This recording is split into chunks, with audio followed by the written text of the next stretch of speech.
గెలిచే దమ్ము లేకుంటే ఇంట్లో గాజులు వేసుకొని అంట్లు దోముకుంటూ కూర్చోవాలి, లేకుంటే ఇంట్లోనే రాజకీయాలు చేసుకోవాలి గడప దాటకుండా. చేతగానోడు, పనికిరానోడు, రాజకీయాలకి అవసరం లేనోడు అట్లాంటోడు రాజకీయాలు పార్టిసిపేట్ చేయకూడదు. గెలుపు ఓటములు సహజము. అయితే ఓ ఏరియాల ఒక మనిషి గెలిచిందని బీఆర్ఎస్ అభ్యర్థులపైన వరుస దాడులు మనం చూస్తూ ఉన్నాం. వరుస దాడులు ఈ సమాజానికి ఏం మెసేజ్ ఇద్దామని ఈ లెక్కన యువకులు ఉన్నారు.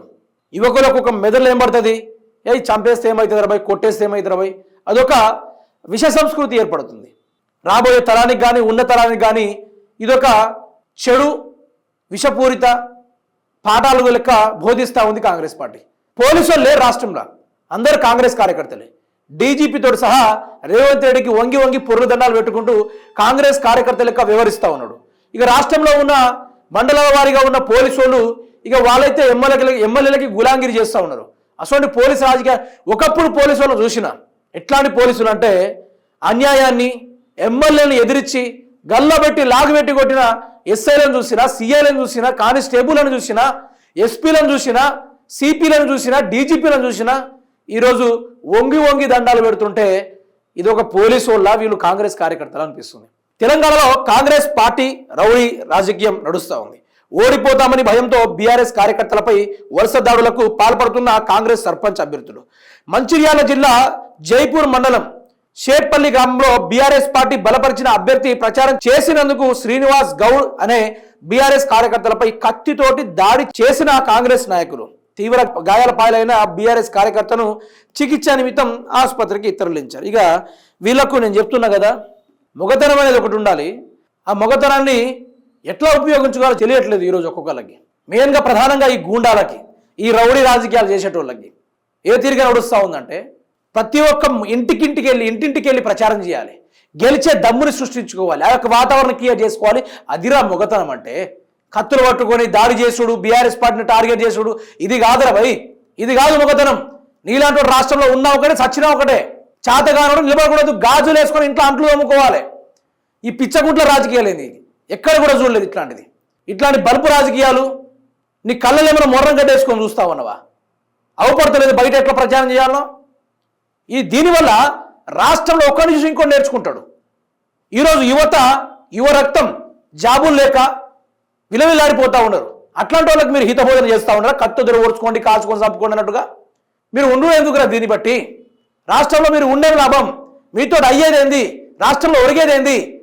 మీ అంత దరిద్రమైన పరిపాలన ఎక్కడైనా చవి చూడగలమా? ఎక్కడైనా ఒకసారి చూడండి. అభ్యర్థి యొక్క ఇక చూడండి, ఇది చూపించు, అసలు లెక్కని చెప్పట్లో చూపించుకోవద్దు. చూడండి మీరు ఎట్లా దారుణంగా కొట్టారు. ఇది ఇంత దారుణంగా అంటే అసలు మనం జిందగీలో కూడా ఇట్లా చూడొద్దు.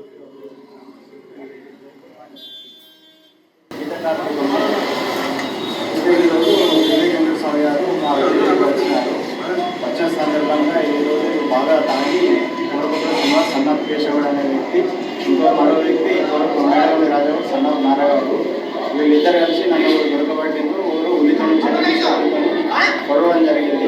మా కాంగ్రెస్ పార్టీకి మద్దతు ఇస్తలేవు, ఇస్తావా మీరు ఒకరిద్దరు ఉన్నారా మేము. ఇక వివేక్ వెంకటస్వామి మంత్రి సర్పంచ్ ఎన్నికల కోసం పర్యటన చేశాడట.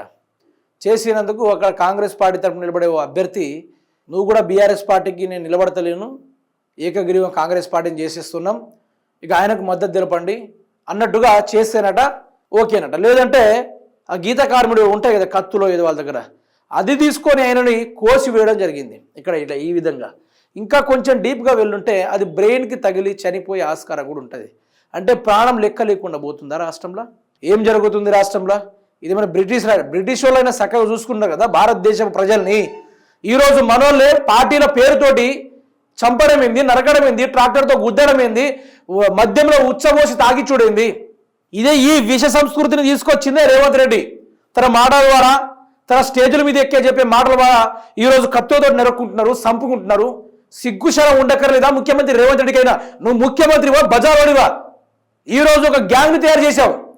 సీఎం హోదాలో ఉండి ఒక రౌడీజాన్ని మెయింటైన్ చేస్తున్నావు. కాంగ్రెస్ పార్టీ మానవ బాంబులై, ఉనకలై, తునకలై ఒక్కొక్కరి గుండెల్లో ఒక్కొక్క ఇంటిని పేల్చుకుంటారా అని ఏ విధంగా రేవంత్ రెడ్డి చెప్పారో అదే తీరుగా తెలంగాణ రాష్ట్రంలో ఆవిష సంస్కృతి మాత్రమే ఈరోజు నెలకొల్పబడింది, అదే విధంగా నడుస్తూ ఉంది. చిత్తశుద్ధి లేదా రేవంత్ రెడ్డికి? ఇట్లాంటి ఒక ముఖ్యమంత్రి పదవి ఉండుడా? ఇంత దరిద్రమైన పదవి ఉండి ఏం లాభము? నీకన్నా బజారు బెటర్, నీకన్నా భిక్షం ఎత్తుకునే బెటర్. వానికి ఉన్న నాలెడ్జ్ ఈరోజు నీకు లేకపోవడం సిగ్గుచెట్టు. ఈరోజు తెలంగాణ రాష్ట్ర ప్రజలు చేసిన తప్పుకి ఈరోజు లెక్కలేని ప్రాణాలు తీసేసాడు. ముఖ్యమంత్రులు వ్యవహరించు. ఈరోజు మంత్రులు ఉన్నారు, చదువుకున్నారా లేకుంటే గోడదిక్కి మంత్రులు అయ్యారా, ఎమ్మెల్యేలు అయ్యారా? మీరు ఇంత ఘోరమైన మనుషులు అంటే ఈరోజు వానికి ఇష్టపడి చంపుకోవాలి, ఇష్టం వచ్చినట్టు చంపుకుంటారు వాళ్ళని. ఎవడైనా మాట్లాడితే చంపుకున్నాడు, ఏదైనా చేస్తే చంపుకున్నాడే, మొత్తం నరుక్కునుడే, గుద్దుడే.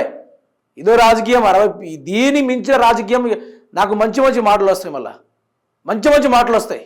ఇట్లాంటి పనికిరాని రాజకీయాలు చేయాల్సిన అవసరం లేదని ముందే చెప్తా ఉన్నా. మీకు రాజకీయాలు మేము ఓడిపోతామని భయం ఉన్నోళ్ళు అదేవిధంగా ఇట్లా దాడులు చేసేటప్పుడు ఒకటే చెప్తున్నా, ఏ గుండాగాడైనా సరే, ఎవరైనా సరే, లత్కోగాడైనా సరే గాజులు వేసుకోండి. ఈ చేతిలో డజన్, ఆ చేతిలో డజన్ గాజులు వేసుకొని ఇంట్లో బోలు బొచ్చలు తవ్వుకోండి. సిగ్గులేని సన్నాసులారా, ఇదొక రాజకీయాలారా? కొడుకులు ఒక్కొక్కరు పోలీసులు చక్కగా లేక ఈరోజు ఒక్కొక్కరు బలిసి కొట్టుకుంటున్నారు. కాంగ్రెస్ పార్టీలో బలిసి కొట్టుకుంటున్నారు. ఒక్కొక్కడు పోలీసు వాళ్ళు చక్కగా ఉంటుంటే ఈరోజు ఒక్కొక్కరిని వీపు విమానం మూత మోగేది, ఒక్కొక్కరి వీపు సింతపండు అయ్యేది. పోలీసు వాళ్ళే కార్యకర్తలు అయ్యారు, గుడ్డలు కప్పుకున్నారు. ఇంత ఘోరంగా ఉంది రాష్ట్రంలో పరిస్థితి. చెడు వ్యవహారం, చెడు విజయ సంస్కృతి.